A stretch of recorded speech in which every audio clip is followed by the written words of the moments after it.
On behalf of our City Mayor, Mayor Lemuel Costa, I would like to congratulate Mang Inasal Oroquieta. Atong kapakan. Ako, second out our franchisee, Mr. Daniel Lim, together with its Managing Director, Mr. Ansel Lim. Kasama, sir?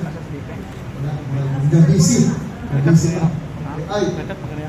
Also, would like also to another atong kauban sa City Mayor's Office, another Executive Assistant of the Mayor, Mr. Nilo Pation. Our City Engineer, Mr. Engineer Fernand Marshall, head sa engineering, and also the OIC of the sa Assessor's Office, right? May OIC na ito karon. Engineer Andre Salamat. Again, sir, congratulations, Mang Inasal.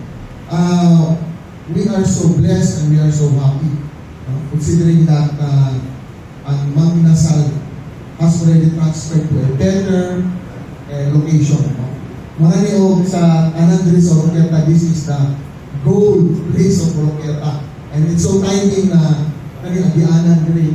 So, expect more people to come and dine in your restaurant. Now, the direction of the city is really to bring in more investment to Oroquieta.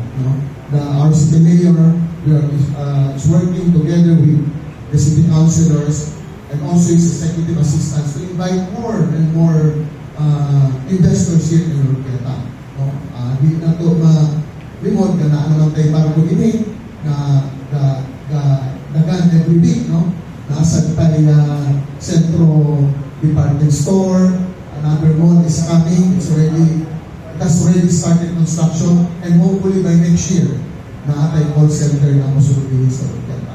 I'm talking to ICOR now, I'm negotiating with them, naatay mga 2,500 call center agents who will be employed in Oroquieta City. Right now, I'm talking to the call center. So expect more customers, expect na ang inyong operating hours will be siguro mas mataas-taas na. Labi lang ang call center will be operating until early hours, wee hours of the morning. So I'm sure that this business will really succeed. And again, I would like to congratulate on behalf of our City Mayor. Mabuhay po ang Mang Inasal, mabuhay po ang Oroquieta City. Thank you.